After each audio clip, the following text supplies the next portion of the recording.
Hi ಎಲ್ರಿಗೂ ನಮಸ್ಕಾರ friends, ಇವತ್ತಿನ ವಿಡಿಯೋದಲ್ಲಿ ನಾನು ನಿಮಗೆ ತಿಳಿಸುತ್ತಿರುವ ಮಾಹಿತಿ ಯಾವುದಪ್ಪ ಅಂತಂದ್ರೆ ಸರ್ಕಾರದ ಒಂದು ಅದ್ಭುತವಾದಂತಹ ಯೋಜನೆ ಬಗ್ಗೆ ಇವತ್ತಿನ ವಿಡಿಯೋದಲ್ಲಿ ಮಾಹಿತಿಯನ್ನ ತಿಳಿಸ್ಕೊಡ್ತಾ ಇದ್ದೀನಿ. ಹೌದು ಫ್ರೆಂಡ್ಸ್, ಈ ಒಂದು ಸರ್ಕಾರದ ಯೋಜನೆಯಿಂದ ಯಾರು ಬೇಕಾದರೂ ಪ್ರತಿ ತಿಂಗಳ 3,000 ರೂಪಾಯಿ ಹಣವನ್ನ ನಿಮ್ಮ ಖಾತೆಗೆ ಬರುವಂತೆ ಮಾಡಬಹುದು. ಅಂದ್ರೆ ಒಂದು ವರ್ಷಕ್ಕೆ 36,000 ರೂಪಾಯಿ ಹಣ ನಿಮ್ಮ ಖಾತೆಯಲ್ಲಿ ಇರುತ್ತೆ. ಇದಕ್ಕೆ ಸಂಬಂಧಪಟ್ಟಂತೆ ಡೀಟೇಲ್ಸ್ ನಾನು ಇವತ್ತಿನ ವಿಡಿಯೋದಲ್ಲಿ ತಿಳಿಸ್ಕೊಡ್ತಾ ಇದ್ದೀನಿ. ಹೌದು ಫ್ರೆಂಡ್ಸ್, ಈ ಒಂದು ಕೇಂದ್ರ ಸರ್ಕಾರದ ಯೋಜನೆ ಯಾವುದು ಮತ್ತೆ ಯಾವ ರೀತಿ ಈ ಒಂದು ಯೋಜನೆಗೆ ಆನ್ಲೈನ್ ಮುಖಾಂತರ ನೀವು ಅರ್ಜಿಯನ್ನ ಸಲ್ಲಿಸೋದು ಮತ್ತೆ ಇದಕ್ಕೆ ಏನು ದಾಖಲಾತಿಗಳು ಬೇಕು, ವಯಸ್ಸು ಎಷ್ಟು ಇರಬೇಕು, ಇದಕ್ಕೆ ಸಂಬಂಧಪಟ್ಟಂತೆ ಸಂಪೂರ್ಣವಾದಂತಹ ಡೀಟೇಲ್ಸ್ ನಾನು ಇವತ್ತಿನ ವಿಡಿಯೋದಲ್ಲಿ ತಿಳಿಸ್ಕೊಡ್ತಾ ಇದ್ದೀನಿ. ಹಾಗಾದ್ರೆ ನೀವು ಪ್ರತಿ ತಿಂಗಳ 3,000 ರೂಪಾಯಿ ಹಣವನ್ನ ಪಡಿಬೇಕಂತಾದ್ರೆ ಈ ಒಂದು ವಿಡಿಯೋನ ಸ್ಕಿಪ್ ಮಾಡದೆ ನೋಡಿ. ಯಾಕಂದ್ರೆ ಆನ್ಲೈನ್ ನಲ್ಲಿ ಯಾವ ರೀತಿ ಅರ್ಜಿ ಸಲ್ಲಿಸೋದು ಅನ್ನೋದ್ರ ಬಗ್ಗೆ ಇವತ್ತಿನ ವಿಡಿಯೋದಲ್ಲಿ ಮಾಹಿತಿಯನ್ನ ತಿಳಿಸ್ಕೊಡ್ತಾ ಇದ್ದೀನಿ. ಈ ಒಂದು ಯೋಜನೆಗೆ ಯಾರು ಬೇಕಾದ್ರೂ ಅರ್ಜಿಯನ್ನ ಸಲ್ಲಿಸಬಹುದು ಫ್ರೆಂಡ್ಸ್. ಅಂದ್ರೆ ಯಾರು ಬೇಕಾದ್ರೂ ಇದರ ಒಂದು ಲಾಭವನ್ನ ಪಡಿಬಹುದು. ಹಾಗಾದ್ರೆ ಬನ್ನಿ ಫ್ರೆಂಡ್ಸ್, ಈ ಒಂದು ಯೋಜನೆಗೆ ಆನ್ಲೈನ್ ನಲ್ಲಿ ಅರ್ಜಿ ಸಲ್ಲಿಸೋದು ಹೇಗೆ ಅಂತ ಅನ್ನೋದನ್ನ ನಾನು ನಿಮಗೆ ತಿಳಿಸ್ಕೊಡ್ತೀನಿ. ಫ್ರೆಂಡ್ಸ್, ಇಲ್ಲಿ ನೋಡ್ತಿರ್ಬೋದು ನೀವು ಪ್ರಧಾನ ಮಂತ್ರಿ ಶ್ರಮಯೋಗಿ ಮಾನ್ಧನ್ ಯೋಜನೆಗೆ ಸಂಬಂಧಪಟ್ಟಂತ ಅಫಿಷಿಯಲ್ ವೆಬ್ಸೈಟ್ ಇದು. ಈ ಒಂದು ವೆಬ್ಸೈಟ್ ಲಿಂಕ್ನ ಕೆಳಗಡೆ ಡಿಸ್ಕ್ರಿಪ್ಷನ್ ಬಾಕ್ಸ್ನಲ್ಲಿ ಹಾಕಿರ್ತೀನಿ. ನೀವು ಡೈರೆಕ್ಟಾಗಿ ಅಲ್ಲಿಂದ ಓಪನ್ ಮಾಡ್ಕೊಂಡು ಇದಕ್ಕೆ ಸಂಬಂಧಪಟ್ಟಂತೆ ಮಾಹಿತಿಗಳನ್ನು ತಿಳ್ಕೊಂಡು ನೀವು ಆ ಮುಖಾಂತರ ಆನ್ಲೈನ್ನಲ್ಲಿ ಅರ್ಜಿಯನ್ನು ಸಲ್ಲಿಸ್ಬೋದು. ಫ್ರೆಂಡ್ಸ್, ಈ ಒಂದು ಅಫಿಷಿಯಲ್ ವೆಬ್ಸೈಟ್ನ ಓಪನ್ ಮಾಡಿದ ಮೇಲೆ ಇಲ್ಲಿ ಕೆಳಗಡೆ ಬರಬೇಕಾಗುತ್ತೆ. ಇಲ್ಲಿ ಕೆಳಗಡೆ ಬಂದರೆ ಇದಕ್ಕೆ ಸಂಬಂಧಪಟ್ಟಂತೆ ವಿವರಗಳು ಅಂತ ಇದೆ. ಇಲ್ಲಿ ಇಂಗ್ಲೀಷ್ನಲ್ಲಿ ಇದ್ದರೆ ಡೀಟೇಲ್ಸ್ ಅಂತ ಇರುತ್ತೆ. ಈ ಪೇಜ್ನ ನಾನು ಕನ್ನಡದಲ್ಲಿ ಟ್ರಾನ್ಸ್ಲೇಟ್ ಮಾಡಿದ್ದೀನಿ. ಈಗ ಇಲ್ಲಿ ವಿವರಗಳು ಅಂತ ಇದೆ ನೋಡಿ ಫ್ರೆಂಡ್ಸ್, ಇದರಲ್ಲಿ ನೀವು ಕ್ಲಿಕ್ ಮಾಡಬೇಕಾಗುತ್ತೆ. ವಿವರಗಳು ಅಂತ ನೀವು ಕ್ಲಿಕ್ ಮಾಡಿದ್ರೆ ಈ ಒಂದು ಪೇಜ್ ಏನಿದೆ ಓಪನ್ ಆಗುತ್ತೆ ನಿಮಗೆ. ಫ್ರೆಂಡ್ಸ್, ಈ ರೀತಿಯಾಗಿ ಡೀಟೇಲ್ಸ್ ಓಪನ್ ಆಗುತ್ತೆ. ಅಂದರೆ ಪ್ರಧಾನ ಮಂತ್ರಿ ಶ್ರಮಯೋಗಿ ಮಾನ್ಧನ್ ಯೋಜನೆಗೆ ಯಾರೆಲ್ಲ ಅರ್ಜಿ ಸಲ್ಲಿಸಬಹುದು ಅನ್ನೋದ್ರ ಬಗ್ಗೆ ಸ್ವಲ್ಪ ಮಾಹಿತಿಯನ್ನು ಇಲ್ಲಿ ನಾನು ನಿಮಗೆ ತಿಳಿಸ್ಕೊಡ್ತೀನಿ. ಫ್ರೆಂಡ್ಸ್, ಇಲ್ಲಿ ನೋಡ್ತಿರ್ಬೋದು ಅಸಂಘಟಿತ ಕಾರ್ಮಿಕರು, ಗೃಹ ಆಧಾರಿತ ಕಾರ್ಮಿಕರು, ಬೀದಿ ಬದಿ ವ್ಯಾಪಾರಿಗಳು ಅಂದರೆ ರೋಡ್ ಬದಿಯಲ್ಲಿ ಸಣ್ಣ ಪುಟ್ಟ ವ್ಯಾಪಾರಗಳನ್ನ ಮಾಡ್ತಿರ್ತಾರಲ್ಲ ಅಂಥವ್ರು, ಮಧ್ಯಾಹ್ನದ ಊಟ ರೆಡಿ ಮಾಡಿ ಕಳಿಸುವಂಥವ್ರು, ಮತ್ತು ಹೆಡ್ ಲೋಡರ್ಗಳು, ಇಟ್ಟಿಗೆ ಗೂಡು ಕೆಲಸಗಾರರು ಅಂದರೆ ಇಟ್ಟಿಗೆ ಬೆಟ್ಟೆಯಲ್ಲಿ ಕೆಲಸ ಮಾಡ್ತಿರ್ತಾರಲ್ಲ ಅವರು, ಚಮ್ಮಾರರು ಅಂದರೆ ಈ ಸ್ಯಾಂಡಲ್ ಬಿಸ್ನೆಸ್ ಅವೆಲ್ಲ ಮಾಡ್ತಿರ್ತಾರೆ, ಚಪ್ಪಲಿ ಮಾರೋದು ಅಂಥವೆಲ್ಲ, ಮತ್ತು ಚಿಂದೆ ಆಯ್ದುಕೊಳ್ಳೋರು ಅಂದರೆ ಪೇಪರ್ ಆರ್ಸೋರು, ಸಣ್ಣ ಪುಟ್ಟ ಗುಜರಿ ಕೆಲಸವನ್ನು ಮಾಡ್ತಿರ್ತಾರಲ್ಲ ಅಂಥವರು, ಗೃಹ ಕಾರ್ಮಿಕರು ಅಂದರೆ ಮನೆ ಕಟ್ಟುವಂಥ ಕೆಲಸವನ್ನು ಮಾಡ್ತಿರ್ತಾರಲ್ಲ ಅಂಥ ಒಂದು ಕೆಲಸಗಾರರು, ತೊಳೆಯುವ ಪುರುಷರು ಅಂದರೆ ಅಗಸರು ಏನಿರ್ತಾರಲ್ಲ ಬಟ್ಟೆ ವಾಶ್ ಮಾಡುವಂಥವ್ರು ಅವರು, ರಿಕ್ಷಾ ಎಳೆಯುವವರು ಅಂದರೆ ಎತ್ತಿನ ಬಂಡಿ ರಿಕ್ಷಾ ಎಳೆಯುವವರು ಇಂಥವ್ರು ಏನಿರ್ತಾರಲ್ಲ ಅವರು ಕೂಡ ಈ ಒಂದು ಯೋಜನೆಗೆ ಅರ್ಜಿಯನ್ನು ಸಲ್ಲಿಸ್ಬೋದು. ಭೂಹೀನ ಕಾರ್ಮಿಕರು ಅಂದರೆ ಭೂಮಿ ಇಲ್ಲದಂಥ ಜನರು ಏನಿರ್ತಾರಲ್ಲ ಅಂಥ ಒಂದು ಜನರು, ಮತ್ತು ಸ್ವಂತ ಖಾತೆ ಕೆಲಸಗಾರರು ಅಂದರೆ ತಮ್ಮದೇ ಆದಂಥ ಒಂದು ಸಣ್ಣ ಪುಟ್ಟ ಸ್ವಂತ ವ್ಯಾಪಾರವನ್ನು ಮಾಡ್ತಿರ್ತಾರಲ್ಲ ಅಂಥವರು, ಕೃಷಿ ಕಾರ್ಮಿಕರು ಅಂದರೆ ರೈತರಿಗೂ ಮೊದಲು ಮಾಡಿ ಈ ಒಂದು ಯೋಜನೆಗೆ ಅರ್ಜಿಯನ್ನು ಸಲ್ಲಿಸ್ಬೋದು. ನಿರ್ಮಾಣ ಕಾರ್ಮಿಕರು ಅಂದರೆ ಒಂದು ಕಟ್ಟಡ ನಿರ್ಮಾಣ ಮಾಡೋದಾಗಿರ್ಬೋದು, ಈ ಥರ ಒಂದು ನಿರ್ಮಾಣ ಮಾಡುವಂಥ ಕೆಲಸಗಾರರು ಏನಿರ್ತಾರೆ ಅವರು ಕೂಡ ಅರ್ಜಿಯನ್ನು ಸಲ್ಲಿಸ್ಬೋದು. ಮತ್ತು ಬೀಡಿ ಕಾರ್ಮಿಕರು ಅಂದರೆ ಸಣ್ಣ ಪುಟ್ಟ ತಂಬಾಕುಲಿಂದ ಬೇಡಿ ಕಟ್ಟುವಂಥ ಕೆಲಸಗಾರರು ಏನಿರ್ತಾರೆ, ಉದ್ದಕಡ್ಡಿ ಮಾಡುವಂಥ ಬಿಸ್ನೆಸ್ ಮಾಡುವಂಥವ್ರು ಏನಿರ್ತಾರೆ ಈ ಥರ ಒಂದು ಕೆಲಸಗಾರರು.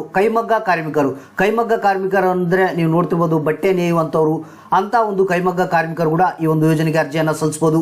ಚರ್ಮದ ಕೆಲಸಗಾರರು, ಚರ್ಮಕ್ಕೆ ಸಂಬಂಧಪಟ್ಟಂಥ ಚಮ್ಮಾರರು ಏನಿರ್ತಾರೆ ಅಂಥವ್ರು ಕೂಡ ಈ ಒಂದು ಯೋಜನೆಗೆ ಅರ್ಜಿಯನ್ನು ಸಲ್ಲಿಸ್ಬೋದು. ಆಡಿಯೋ ದೃಶ್ಯ ಕಾರ್ಮಿಕರು ಅಂದರೆ ಆಡಿಯೋ ವಿಡಿಯೋ ರೆಕಾರ್ಡಿಂಗ್ ಮಾಡುವಂಥ ಏನು ಸ್ಟುಡಿಯೋಗಳು ಇಟ್ಕೊಂಡಿರ್ತಾರೆ ಅಥವಾ ಆಡಿಯೋ ವಿಡಿಯೋಕ್ಕೆ ಸಂಬಂಧಪಟ್ಟಂಥ ಕೆಟಗರಿಯವರು ಏನಿರ್ತಾರೆ ಅವರು ಕೂಡ ಈ ಒಂದು ಯೋಜನೆಗೆ ಅರ್ಜಿಯನ್ನು ಸಲ್ಲಿಸ್ಬೋದು. ಒಟ್ಟಾರೆಯಾಗಿ ಒಟ್ಟಾರೆಯಾಗಿ ಇಲ್ಲಿ ನಾವು ಹೇಳೋದಾಯ್ತಪ್ಪ ಅಂತಂದರೆ ಎಲ್ಲರೂ ದೇಶದಲ್ಲಿ ಇರುವಂಥ ಎಲ್ಲ ಕೆಲಸಗಾರರು, ಸಣ್ಣ ಪುಟ್ಟ ಜನಜೀವನ ಮಾಡುವಂಥ ಒಂದು ಜನರು ಏನಿರ್ತಾರೆ ಎಲ್ಲರೂ ಎಲ್ಲ ರೀತಿಯ ಕೆಟಗರಿಯ ಜನ ಕೂಡ ಈ ಒಂದು ಪ್ರಧಾನ ಮಂತ್ರಿ ಶ್ರಮಯೋಗಿ ಮಾನ್ಧನ್ ಯೋಜನೆಗೆ ಅರ್ಜಿಯನ್ನು ಸಲ್ಲಿಸ್ಬೋದು. ಈ ಒಂದು ಪ್ರಧಾನ ಮಂತ್ರಿ ಶ್ರಮಯೋಗಿ ಮಾನ್ಧನ್ ಯೋಜನೆಗೆ ಇಲ್ಲಿ 60 ವರ್ಷ ಮೇಲ್ಪಟ್ಟ ನಂತರ ನಿಮಗೆ ಪ್ರತಿ ತಿಂಗಳ 3,000 ರೂಪಾಯಿ ಹಣ ಬರುತ್ತೆ. ಒಂದು ವೇಳೆ ಈ ಒಂದು ಯೋಜನೆಗೆ ಅರ್ಜಿಯನ್ನು ಸಲ್ಲಿಸಿದಂಥ ವ್ಯಕ್ತಿ ಏನಾದರೂ ಮರಣ ಹೊಂದಿದರೆ ಅಂಥ ಸಂದರ್ಭದಲ್ಲಿ ಅದರಲ್ಲಿನ ಅರ್ಧ ಭಾಗದಷ್ಟು 50% ಹಣ ಏನೈತೆ ತನ್ನ ಸಂಗಾತಿಗೆ ಬರುತ್ತೆ. ಅಂದರೆ ಹೆಂಡತಿ ಏನಿರ್ತಾಳಲ್ಲ, ಪತ್ನಿ ಏನಿರ್ತಾಳ ಆ ಪತ್ನಿ ಖಾತೆಗೆ 50% ಹಣ ಬರುತ್ತೆ. ಹಾಗೂ ಅದೇ ರೀತಿಯಾಗಿ ಪ್ರಧಾನ ಮಂತ್ರಿ ಶ್ರಮಯೋಗಿ ಮಾನ್ಧನ್ ಯೋಜನೆಗೆ ಅರ್ಜಿಯನ್ನು ಸಲ್ಲಿಸಬೇಕಾದ್ರೆ ಕೆಲವೊಂದು ಅರ್ಹತೆಗಳನ್ನು ನೀವು ಹೊಂದಿರಬೇಕಾಗುತ್ತೆ. ಇಲ್ಲಿ ನೋಡ್ತಿರ್ಬೋದು ಏನಪ್ಪ ಅಂತಂದರೆ ಅಸಂಘಟಿತ ಕೆಲಸಗಾರರು ಏನಿರ್ತಾರೆ ಅವರು ಕೂಡ ಅರ್ಜಿಯನ್ನು ಸಲ್ಲಿಸ್ಬೋದು. ಮತ್ತು ಈ ಒಂದು ಯೋಜನೆಗೆ ಅರ್ಜಿ ಸಲ್ಲಿಸುವಂಥವರ ವಯಸ್ಸು ಬಂದು 18 ವರ್ಷ ಕಂಪಲ್ಸರಿ ತುಂಬಿರಬೇಕಾಗುತ್ತೆ. 18 ವರ್ಷ ತುಂಬಿದ್ದು ಮತ್ತು 40 ವರ್ಷದ ಒಳಗಡೆ ಅವರ ಒಂದು ವಯೋಮಿತಿ ಇರಬೇಕಾಗುತ್ತೆ. ಹಾಗೂ ಅವರ ಒಂದು ಮಾಸಿಕ ಆದಾಯ ಏನಿದೆ 15,000 ರೂಪಾಯಿ ಅಥವಾ ಅದಕ್ಕಿಂತ ಕಡಿಮೆ ಇರಬೇಕು. ಅಂದರೆ ತಿಂಗಳ ದುಡಿಯುವಂಥ ದುಡಿಮೆ ಏನಿದೆಯಲ್ಲ 15,000 ರೂಪಾಯಿ ಇರಬೇಕು ಅಥವಾ ಅದಕ್ಕಿಂತ ಒಳಗಡೆ ಇರಬೇಕು, ಹೆಚ್ಚು ಇರಬಾರ್ದು. ಇಷ್ಟು ಅರ್ಹತೆಯನ್ನು ಹೊಂದಿದ್ರೆ ಯಾರು ಬೇಕಾದರೂ ಪ್ರಧಾನ ಮಂತ್ರಿ ಶ್ರಮಯೋಗಿ ಮಾನ್ಧನ್ ಯೋಜನೆಗೆ ಅರ್ಜಿಯನ್ನು ನೀವು ಸಲ್ಲಿಸ್ಬೋದು. ಇನ್ನು ಯಾರು ಅರ್ಜಿ ಸಲ್ಲಿಸೋಕೆ ಬರೋದಿಲ್ಲಪ್ಪ ಅಂತಂದರೆ ಸಿಂಪಲ್ ಆಗಿ ಸಂಘಟಿತ ವಲಯದಲ್ಲಿ ತೊಡಗಿಸಿಕೊಂಡಿರ್ತಾರಲ್ಲ ಅಂಥವ್ರು. ಅಂದರೆ ಇಲ್ಲಿ ನೋಡ್ತಿರ್ಬೋದು EPFO ಮತ್ತು NPS ಮತ್ತು ESIC ಸದಸ್ಯರು ಏನಿರ್ತಾರೆ ಇವರು ಅರ್ಜಿಯನ್ನು ಸಲ್ಲಿಸೋಕೆ ಬರೋದಿಲ್ಲ. ಹಾಗೂ ಇನ್ಕಮ್ ಟ್ಯಾಕ್ಸನ್ನು ಯಾರು ಪೇ ಮಾಡ್ತಿರ್ತಾರೆ, ಆದಾಯ ತೆರಿಗೆ ಯಾರು ಪೇ ಮಾಡ್ತಿರ್ತಾರೆ ಅಂಥವರು ಅರ್ಜಿಯನ್ನು ಸಲ್ಲಿಸೋಕೆ ಬರೋದಿಲ್ಲ. ಹಾಗೂ ಅರ್ಜಿಯನ್ನು ನೀವು ಈ ಒಂದು ಯೋಜನೆಗೆ ಅರ್ಜಿ ಸಲ್ಲಿಸಬೇಕಂದ್ರೆ ಕೆಲವೊಂದು ದಾಖಲಾತಿಗಳು ನಿಮ್ಮ ಹತ್ರ ಇರಬೇಕು. ಆಧಾರ್ ಕಾರ್ಡು ಮತ್ತು ಬ್ಯಾಂಕ್ ಪಾಸ್ಬುಕ್ ಇತ್ತಪ್ಪ ಅಂತಂದರೆ ಸಾಕು.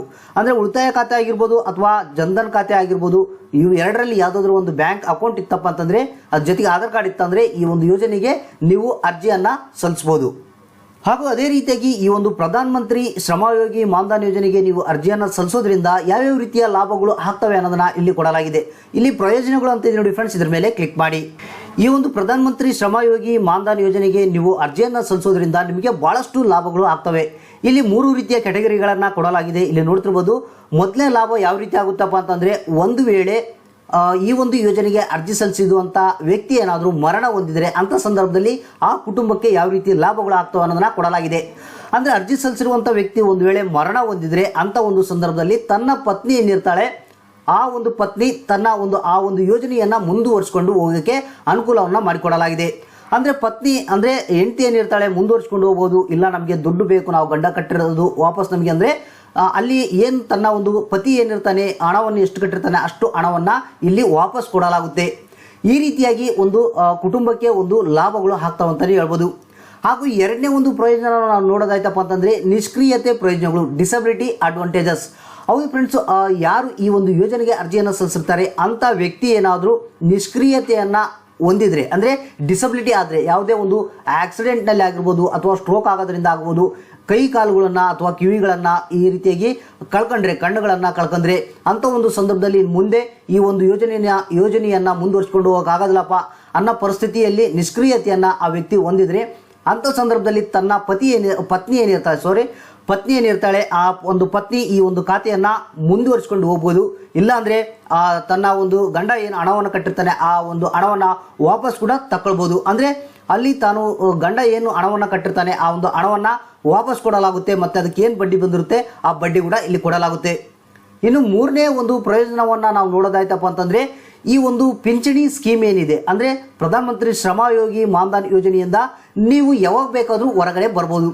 ಸಪೋಸು ನೀವು ಈ ಒಂದು ಯೋಜನೆಗೆ ಸೇರಿ 10 ವರ್ಷದ ಒಳಗಡೆ ಆಗಿತ್ತಪ್ಪ ಅಂಥ ಸಂದರ್ಭದಲ್ಲಿ ಈ ಒಂದು ಯೋಜನೆಯಿಂದ ಹೊರಗೆ ಬರ್ತಿರಪ್ಪ ಅಂತಂದರೆ ನೀವು ಅಂಥ ಸಂದರ್ಭದಲ್ಲಿ ನೀವು ಕಟ್ಟಿರುವಂಥ ಹಣ ವಾಪಸ್ ಕೊಡ್ತಾರೆ. ಹಾಗೂ ಅದ್ರ ಜೊತೆಗೆ ನಿಮಗೆ ಅದಕ್ಕೇನು ಬಡ್ಡಿ ಬಂದಿರುತ್ತೆ ಆ ಬಡ್ಡಿಯನ್ನು ವಾಪಸ್ ಕೊಡ್ತಾರೆ.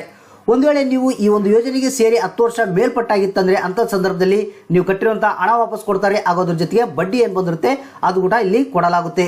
ಒಂದು ವೇಳೆ ಈ ಒಂದು ಯೋಜನೆಗೆ ಸೇರಿದಂಥ ವ್ಯಕ್ತಿ ಏನಾದರೂ ಡಿಸಬಿಲಿಟಿ ಹೊಂದಿದರೆ ಅಥವಾ ಮರಣ ಹೊಂದಿದರೆ ಅಂಥ ಒಂದು ಸಂದರ್ಭದಲ್ಲಿ ಪತ್ನಿ ಖಾತೆಗೆ ಅರ್ಧ ಹಣ ಏನು ಬರ್ತಾ ಇತ್ತು, ಅಂದರೆ 60 ವರ್ಷ ಆಗಿತ್ತಪ್ಪ ಅವಲೇ ಮೇಲ್ಪಟ್ಟ ಮೇಲೆ ತೀರ್ಕೊಂಡ್ರೆ ತನ್ನ ಪತ್ನಿ ಖಾತೆಗೆ ಅರ್ಧ ಹಣ ಏನಿದೆ ಬರುತ್ತೆ. ಇಲ್ಲ 60 ವರ್ಷದೊಳಗೆ ಆ ವ್ಯಕ್ತಿ ತೀರ್ಕೊಂಡ್ರೆ ತನ್ನ ಗಂಡ ಏನು ಹಣವನ್ನು ಕಟ್ಟಿರ್ತಾನೆ ಆ ಒಂದು ಹಣವನ್ನು ವಾಪಸ್ ಕೊಡಲಾಗುತ್ತೆ ಮತ್ತು ಬಡ್ಡಿ ಕೂಡ ಅಲ್ಲಿ ಕೊಡಲಾಗುತ್ತೆ. ಒಂದು ವೇಳೆ ಗಂಡ ಹೆಂಡತಿ ಇಬ್ಬರು ಮರಣ ಹೊಂದಿದ್ರೆ ಅಂಥ ಒಂದು ಆ ಒಂದು ಅಕೌಂಟಿನ ಹಣ ಏನಿದೆ ಕಾರ್ಪಸ್ ಅನ್ನೋ ನಿಧಿಗೆ ಹೋಗಿ ಜಮಾ ಆಗುತ್ತೆ. ಇಷ್ಟು ಪ್ರಯೋಜನಗಳು ಕೂಡ ಈ ಒಂದು ಯೋಜನೆಯಿಂದ ಆಗ್ತಾವಂತಲೇ ಹೇಳ್ಬೋದು. ಹಾಗೂ ಅದೇ ರೀತಿಯಾಗಿ ನೀವು ಈ ಒಂದು ಯೋಜನೆಗೆ ಪ್ರತಿ ತಿಂಗಳು ಎಷ್ಟು ಹಣ ಕಟ್ಟಬೇಕು ಅನ್ನೋದನ್ನು ನಾವು ನೋಡೋದಾಯ್ತಂದ್ರೆ ಇಲ್ಲಿ ನೋಡ್ತಿರ್ಬೋದು, ಮಾಸಿಕ ಕೊಡುಗೆ ಅಂತ ಇದೆ. ಇದ್ರ ಮೇಲೆ ಕ್ಲಿಕ್ ಮಾಡಿ.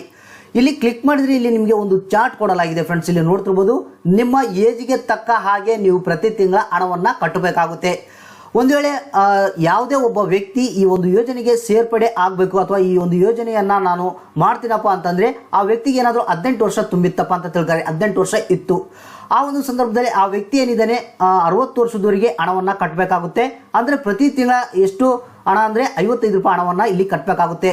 ಹಾಗೂ ಅದೇ ರೀತಿಯಾಗಿ ಕೇಂದ್ರ ಸರ್ಕಾರ ಏನಿದೆ ಆ ಒಂದು ಖಾತೆಗೆ 55 ರೂಪಾಯಿ ಹಾಕ್ತಾರೆ. ಅಂದರೆ ಈ ಒಂದು ಯೋಜನೆಯನ್ನು ಖರೀದಿ ಮಾಡುವಂಥ ವ್ಯಕ್ತಿ ಎಷ್ಟು ಹಣ ಕಟ್ಟಿರ್ತಾನೆ ಅಷ್ಟೇ ಹಣವನ್ನು ಕೇಂದ್ರ ಸರ್ಕಾರ ಕೂಡ ಕೊಡುತ್ತೆ.